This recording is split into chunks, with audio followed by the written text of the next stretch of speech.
hello लोगोफोर बड' जब enough' YouTube चेनेलाव बरायबाय आसा खालामो गासैबो मोजां दङ दा फाइनालि आसाम पुलिस एबि इउबि कनस्टेबल एडमिट कार्ड रिलिज जाबाय नोंथांमोना डाउनलड खालामनो हासिगोन दा स्टेप बाय स्टेप नायलांदो बेनिफ्राय माखासे गाइडलाइन्स दङ जेरै कर'ना भेक्सिन नांगौना नाङा नोंथांमोना नायदो गासैबो भिडिअखौ जोबजासिम आसा खालामो मोजां मोनोबा लाइक खालामगोन कमेन्ट खालामगोन आरो नोंथाङा चेनेलाव दासिमबो साबस्क्राइब खालामाखैबा खालामना लादो आसाम पुलिसनि आपडेट नोंथांमोना मोनबाय थानो दा गोबाव खालामना लोगोफोर जों थांसै अफिसियेल वेबसाइटआव थ' बिदिब्ला जों थांसै फैदो अफिसियेल वेबसाइटआव दा अफिसियेल वेबसाइटआव फैनाय लोगो लोगो नोंथांमोना बेबायदि मोनगोन माखासे गाइडलाइन्स जों बेखौ नायग्रोनोसै दा बेयाव बुंदों लोगोसे गाइडलाइन्स कभिडनि जाय नोंथांमोना इन्टारभिउ होगोन थ' नोंथांमोना फेस मास्क गानलांथारनांगोन बेखौ लांफाथारनांगोन बेनिफ्राय नोंथांमोना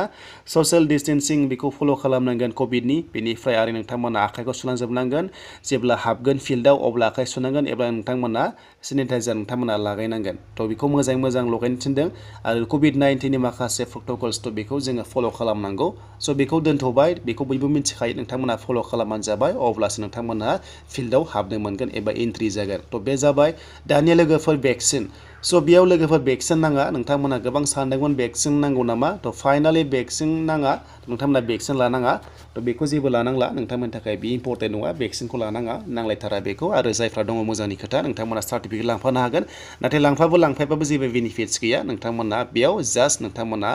कभिडनि माखासे रुल्सखौल' फल' खालामनांगौ स' बे जाबाय दानिया एडमिट कार्ड डाउनलड खालामनाय लास्ट डेट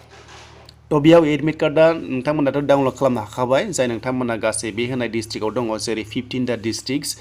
स' बेयाव लोगोफोर एडमिट कार्ड डाउनलड खालामनायनि शिडिउल दङ नोंथांमोना बेखौ नुनो मोनदों जेरै सेप्तेम्बर 1निफ्राय जागोन आरो रिलिया फार्स्ट उइक सेप्तेम्बराव जाखासिगोन नालाय नोंथांमोना डाउनलड खालामना लाखादो नाथाय बेयाव आं एसे गोनो गोथो जाबाय सेप्तेम्बर 1निफ्राय दा फाइनालि एडमिट कार्डआ दिनैनिफ्रायनो डाउनलड जाबाय लोगोफोर नाथाय दायो सेप्तेम्बर 1 जायाखै आरो लास्ट डेटआ बेबायदि होनाय दङ नोंथांमोना स्क्रिनाव नुनो मोनदों दानिफ्रायनो डाउनलड खालामना लाखादो जाहाथे डेटआ थांग'यै बायदि बेनिफ्राय नोंथांमोना एडमिट कार्डआव गासैबो गाइडलाइन्सखौ नायजोब जे कभिडनि माखासे गाइडलाइन्स दङ जेरै फेस मास्क थ' सेनिटाइजार नाथाय भेक्सिन नाङा लोगोफोर भेक्सिन नाङा आरो जाय नोंथांमोना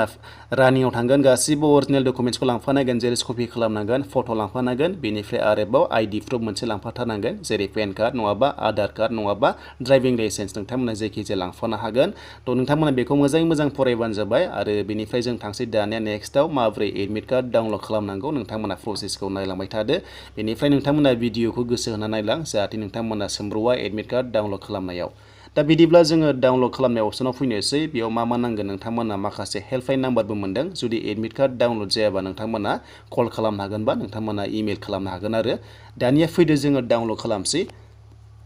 दा लोगोफोर डाउनलड खालामबा नोंथांमोना मोनथाम अपसन मोनदों फन नाम्बार इमेल आइडि दङ बेनिफ्राय एप्लिकेसन आइडि थ' नोंथांमोना मोनथामनि गेजेराव मोनसे होबानो जाबाय आरो जेराव नों एप्लाइ खालामनाय समाव होदोंमोन बेखौ नोंथांमोना होनानै बेयाव नोंथांमोना डाउनलड खालामनो हागोन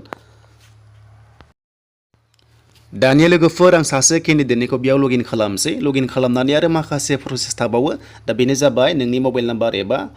एप्लिकेसन आइडिखौ होनानै आरोबाव मोनसे डेट अफ बार्थ थायो बेखौ जेनेरेट खालामनांगौ दा बेखायनो आं बेयाव लगइन खालामबाय लोगोफोर दा लगइन खालामनानै आरोबाव दानिया नायदो नोंथांमोना डेट अफ बार्थ बिनाय थागोन थ' बेखौ जोङो मोजाङै मोजां फल' खालामनांगौ थ' बेखायनो जोङो जेनेरेट खालामनांगोन अब्लासो एडमिट जेनेरेट जायो दानिया फार्स्टआवनो इयारखौ होनांगोन जेरै 1990 बेबायदि इयार होदो बेनिफ्राय मान्थखौ होदो 02 बेनिफ्राय डेखौ होदो 01 थ' नोंथांमोना बेबायदि एग्जाम्पल बेबायदि होनो हायो आरो आं जास्ट होदों रेन्डमलि नोंथांमोना प्रपारलि गाव गावनिखौ होनानै लाबानो जाबाय बेबायदि डेट अफ बार्थ थ' बेबायदि होनानै नोंथांमोना आरोबाव जेनेरेट खालामनांगोन अब्लासो एडमिट कार्डआ डाउनलड जायो थ' नोंथांमोना बेयाव साबमिटआव थुना होदो उनाव दा साबमिटआव थुनाय लोगो लोगो लडिं जासिगोन आरो एडमिट कार्ड डाउनलड खालामनायनि अपसना फैसिगोन दा फाइनालि फैबाय नोंथांमोना बेयाव